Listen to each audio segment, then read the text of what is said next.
नमस्कार दोस्तों, स्वागत करती हूँ आप सभी का अपने चैनल टीचर मॉम स्ट्रगल में। यहाँ पे सुबह के समय है, यहाँ पे मैं थोड़ी सी पढ़ाई करने लगी हूँ। थोड़ी सी नहीं, मैंने 2 घंटे की पढ़ाई की थी। मैं 3:30 बजे उठ गई थी और साफ़ सफाई करने के बाद मैं पढ़ने लगी थी। यहाँ पे मैं खाना बना के नीचे से आ गई हूँ किचन में से। वहाँ मैं मोबाइल ले जाना भूल गई थी, इस वजह से मैं कुछ भी शूट नहीं कर पाई। और यहाँ पर मैंने कपड़े धुल के सुबह ही डाले थे जो सूख चुके हैं, जिनको मैं समेट रही हूँ। बीच बीच में ऐसे ही टाइम मैनेज करके मैं अपने कुछ पर्सनल काम भी करती रहती हूँ। टाइम निकालती हूँ 1-1 मिनट अपने पढ़ाई के लिए। फ्रेंड्स, मैं आप लोगों से कहना चाहती हूँ एक बात, आप लोग माइंड मत करिएगा। देखिए फ्रेंड्स, रास्ते बहुत सारे हैं खुद को साबित करने के लिए, लेकिन हम भारतीय महिलाएं हमेशा गरिमा में पूर्ण रास्ता अपनाती हैं खुद को साबित करने के लिए। इसमें कोई बुराई नहीं है, मैं ये नहीं कह रही कि इसमें कोई बुराई है, लेकिन जब आप इस मतलबी दुनिया में खुद की गरिमा का ख्याल नहीं रख पाती हैं, यानी खुद का फ्रीडम महत्वाकांक्षा का ध्यान नहीं रखती हैं, तो आप किस गरिमा पूर्ण जीवन की बात करती हैं? किस गरिमापूर्ण जीवन की बात करती हैं कि दूसरे लोग आकर के आपको सपोर्ट करें, आपसे बातें करें, आपकी रिस्पेक्ट करें। स्थितियाँ चाहे जैसी भी हो, लेकिन कभी भी हमें प्रयास नहीं छोड़ना चाहिए, कभी भी हार का प्रयास कभी नहीं छोड़ना चाहिए। और हम इसलिए कह रहे हैं क्योंकि देखिए, जब तक आप खुद के सपने के लिए नहीं जिएंगी, दूसरा कोई आकर के आपको कभी नहीं कहेगा कि आप मेरा काम छोड़ करके या तो बाकी चीज़ें छोड़ करके आप केवल अपने लक्ष्य पे निर्धारित रहिए। वो कभी कोई नहीं कहेगा। मेरे लिए भी कुछ भी आसान नहीं था। मेरी भी शादी 22 की एज में हो गई थी। करीब 6 साल पहले से मैं जॉब में हूँ और आज मैं 30+ होने वाली हूँ। मैंने भी ज़िंदगी में बहुत से उतार चढ़ाव देखे हैं। एक दौर ऐसा भी था जब लगता था कि अब सब खत्म है, खुद का आत्मसम्मान बचाना ही एकमात्र लक्ष्य बन गया मेरे लिए। ऐसी बहुत सारी बातें हैं, अगर मैं शेयर करूं तो शायद आप लोगों को लगेगा कि मैं सिंपैथी गेन करने के लिए आप लोगों से कह रही हूं, लेकिन डियर ऐसी कोई बात नहीं है।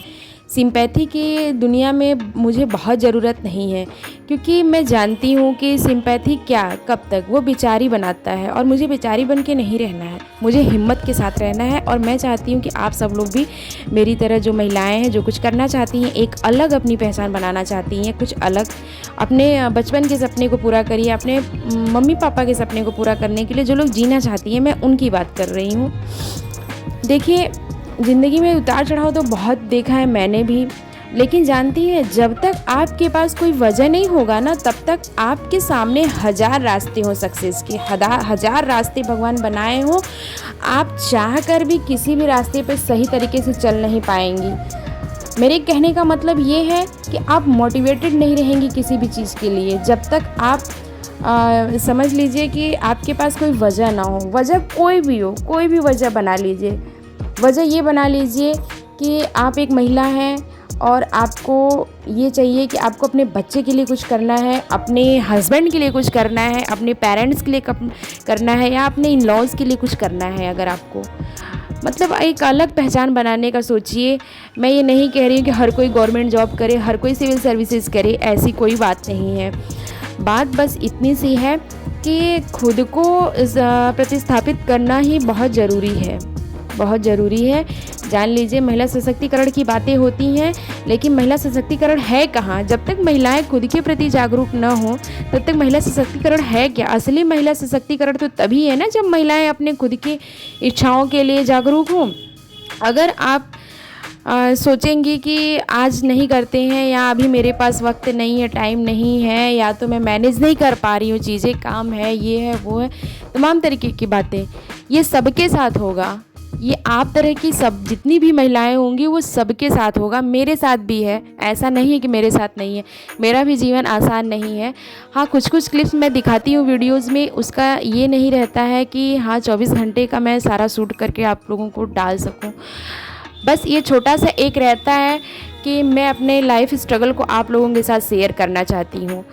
देखिए, हमको हर दिन का एक टारगेट फिक्स करना चाहिए, और उस टारगेट को अचीव करने के लिए हमें अपना पूरा दिन लगा देना चाहिए, पूरा दिन लगाना चाहिए। मैं ये नहीं कह रही हूँ 100% श्योरिटी के साथ आप करिए। कोई भी चीज़ 100% नहीं है खुद में, हम खुद नहीं हैं, और बाकी कोई भी चीज़ दुनिया ही 100% श्योर नहीं है। लेकिन मैं इतना जानती हूँ कि 70% अगर हम उसको अचीव कर रहे हैं तो समझ लीजिए हम सही ट्रैक पे हैं। वो कोई सा भी काम हो, घर के काम हो, अगर आप घर पे रहना हाउसवाइफ रहना चाहती हैं अगर आप, तो भी अच्छी बात है। भाई कुछ लोग होते हैं उन्हें हाउसवाइफ बन के रहना ही अच्छा लगता है, इसमें कोई बुराई नहीं है। मेरी मदर खुद एक हाउसवाइफ है, लेकिन उसके साथ साथ उन्हें घर गृहस्थी की भी चीज़ें काफ़ी अच्छे से मैनेज करनी पड़ती है। उसके लिए वो प्लानिंग करती हैं कि कल मुझे काम क्या करना है, आज क्या करना है और किस दिन सफाई करनी है, क्या चीज़ें हैं, बाकी सारी चीज़ें। मेरे पिताजी के जाने के बाद, मेरे पिताजी को गए 4 साल हो गए, मेरी माँ ने मेरे घर को, अपने घर गृहस्थी को इतने अच्छे से संभाला है कि मैंने उनसे बहुत कुछ सीखा है। मैंने अपने इन लॉज सास से भी बहुत कुछ सीखा है। लेकिन मैं इतना जानती हूँ कि मेरे लिए मेरा अलग है माइंडसेट जीवन का। मेरे लिए ये है कि मैं अपने पापा के किए हुए वादे को मैं पूरा करूं, और मैं यूपीपीसीएस की तैयारी इसीलिए मैं कर रही हूं। मैं आज से तैयारी नहीं कर रही हूं, मैं करीब 3 साल से तैयारी मैं कर रही हूं, लगातार मैं मेहनत कर रही हूं। हाँ, बीच बीच में बहुत सारे उतार चढ़ाव आए, जैसा कि मैंने आपको बताया। मेरा बच्चा भी छोटा था, इनफैक्ट मैं प्रेग्नेंट थी, तो उस समय स्थितियाँ भी काफ़ी ख़राब थी। मैं पूरी प्रेगनेंसी मैंने अपनी अकेले उतारी है। समझ लीजिए, हाँ, लास्ट मोमेंट में मैं अपने घर आई हूँ, और केवल जॉब के खातिर। उस समय मेरी जो जॉब है वो लगी हुई थी, करीब मुझे 2 साल हो गए थे जॉब करते हुए, तब मेरा बाबू हुआ था।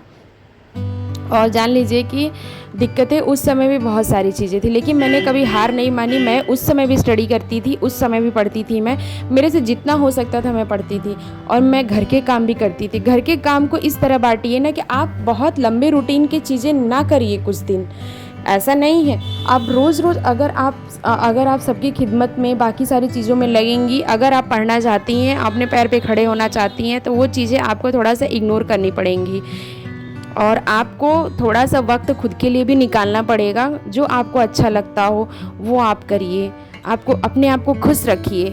बाकी घर गृहस्थी के चीज़ें, काम तो हर किसी को रहता है, हर कोई करता है। इसी मोटिवेशन के साथ मैं अपने वीडियो को द एंड करती हूँ यहीं पे, और मैं आप लोगों से यही उम्मीद रखती हूँ कि आप लोग अगर मेरे वीडियोस से थोड़ा सा भी मोटिवेटेड होते हैं तो मेरे चैनल को ज़्यादा से ज़्यादा लाइक करें, शेयर करें, सब्सक्राइब करें, और कमेंट करके ज़रूर बताइए कि मेरा वीडियो आप लोगों को कैसा लगता है। शाम का वक्त है, मैं ऊपर आ गई थी, गेहूँ फैला हुआ है उसको उठाने लगी थी, क्योंकि चिड़ियाँ वगैरह आती हैं तो फिर इसमें गंदगी वगैरह करने लगती हैं। तो मैं बस आप लोगों से अलविदा लेती हूँ, और आप लोग लगे रहिए, डटे रहिए, और जब तक एग्ज़ाम को फोड़ ना डालिए, या तो फिर जो भी गोल आप अचीव करना चाहते हैं। Okay, bye bye, take care, love you all of you.